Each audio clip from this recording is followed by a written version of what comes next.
And here we have JMan, and he is off. He's attacking a single Strumming Admiral. He's got to be careful not to let that get unstun-locked, at which point it will attack him multiple times and potentially damage him significantly. You can see he is running a largely Space Ranger loadout, but you can see he's got the Power Jouster there. That's optimized for lots of DPS. He's currently moving around in a circle, trying not to get stun locked by those Ronin, because that can be really damaging when he does. Moving from one side to another, trying not to aggro too many enemies at once. He goes aggroing about 3 Ronin there, getting them up, clumping them up into a little bit of a circle where he can attack them very neatly and quickly. And he's making full use there of the Valiant's ability to hit multiple enemies at once, almost acting like an AoE weapon, despite the fact that it's really melee, healing up, getting a little bit more armor there. Very, very useful benefit of being one of the Sentinel faction. Getting a little bit into a corner with a couple of Stromling Admirals and a Spiderling, but he makes it out of that. Manages to stunlock the Stromling Admirals whilst fighting the Spiderling. Some very impressive gameplay here. And now, just healing up a little bit of imagination and coming on to take the final 2 enemies of this wave. This should be nothing for him, given those he's fought before. Jumps back, dodges the Stromling Admiral's attacks quickly. Doesn't bother dodging the Spiderling's attacks. He knows he can take it out. And quickly applying a bit of a shield, he then goes and takes out that final Admiral. With this, wave 26 is here, and we are getting very, very near to the Horsemen. Horsemen are coming up very shortly, but there's 1 round, I think, to go first.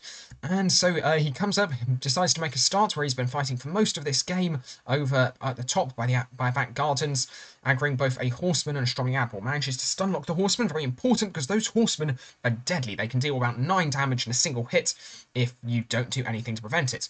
Runs around, gets hit a few times by some Ronin, but it's fine, he's grouping them up, and that is the perfect position for him to use his favourite tactic for taking out Ronin, of just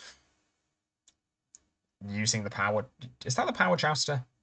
Yes, that is the Power Jouster. I just want to double check. Okay, grouping up a few more Ronin, going around, pulling them all into a circle, and again, same strategy as before. It's proven effective for him before. It is a slightly risky strategy. It does carry with it some risk, because if those guys can hit you once, they will stun lock you, and if you have 4 of them in a small space, each one will do about 3 attacks, each one dealing 1 damage. If you have 4 of those, that takes down your health very rapidly and stun locks you at the same time. But JMan is an expert. He has pulled this off multiple times so far, and I'm sure we will see him continue to do it again. He's now just got the final dregs of this round, and after that, it is on to the Horsemen. It's going to be a very exciting final battle. I really hope it's the Horseman. I've gained my numbers right.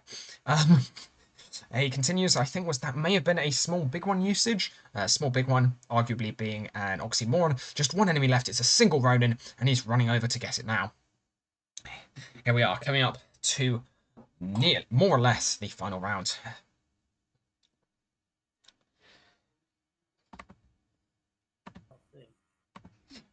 And here we are.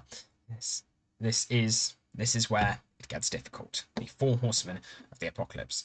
Each one of these can deal huge damage at a single point in time if they're able to get up, get close, and use all 3 of those attacks at once.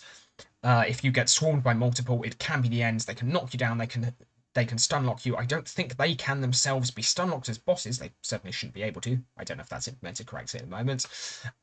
And yeah. Here we are, we're about to get into it. The wave is about to begin. Are you ready, JMan? How do you feel?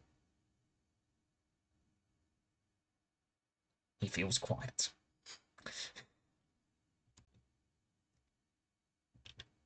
And in the immortal words of Mario, let's go. He aggroes 1 Horseman to begin with. Good strategy, not aggroing all of them, not getting too many clumps up around him, and there we see a perfect example of what you've got to be fairly careful with the 4 Horsemen of the Apocalypse here, because these 4 Horsemen will not be stun locked by your attacks. As you can see, they're still getting off that stun attack. However, fortunately, it appears they're not able to get off that energy blast attack, which can be so devastating. And so JMan, they're making very, very quick work, using the Power Joust to its fullest ability there, making incredibly quick work of the first Horseman, going up, regenning some health. He's got these statues saved up. Very, very easy health regens for him. and he's going around so that he can ensure he only aggroes one horseman the next time. I can't see the horsemen's names, and I don't remember which one is which. But we're going to see, I think, very much the same strategy there. There we saw the energy blast attack, which you don't really get when you're close up. There are two reasons you might not be getting it. One, it might be some partial stunning going on, but it might also be to do with the fact that when you have enemies very close up in LU, sometimes you don't get all the damage going towards it. Or you don't get all the damage from them going towards you. This I think this is a bug with DLU that's fairly long standing. And we see the Power Jouster coming in. We've seen earlier the full power of the Power Jouster as we observe its single very, very large damage attack that it can do. And with that, makes very, very quick work of the second horseman. Now, halfway through this final round, there are two more horsemen to go. Playing it very safe, going around the outer edge, still got, after picking up some power-ups, is on full health, full armor. This is going pretty well, about as well as we can hope for. JMan is only in this position because both of his comrades fell, one of them to being an idiot, the other one to a bug. I will not say which one was which, but you can probably guess. And, okay.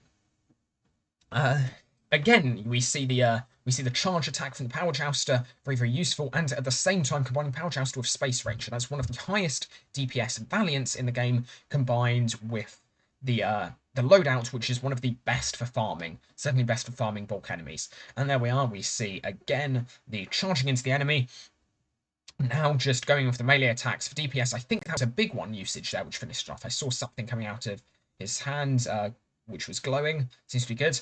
Going to power up some imagination, because running quite low on imagination after having used all of those charge attacks. Just doing a little bit of sing-along for us for the moment.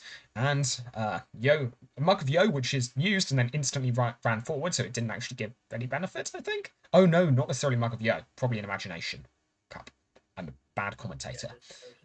Yeah, and we've now got the final horseman, and for the most climactic finish possible, JMan is deciding to take it out right in the centre. He takes quite a bit of early damage, actually. This is probably a scary moment, but it's not scary for very long, because he simply uses something which restores 12 armour. Is that a... yeah, armour buff, brush, whatever, that one. Continues to attack, gets knocked down, but this is no problem because he will get up long before the horseman has time to do any damage, and that is it. JMan has completed it. JMan, truly the man. When all of his team died, failed, he was there. He was there completing Battle of Nimbus Station for the many, not for the few.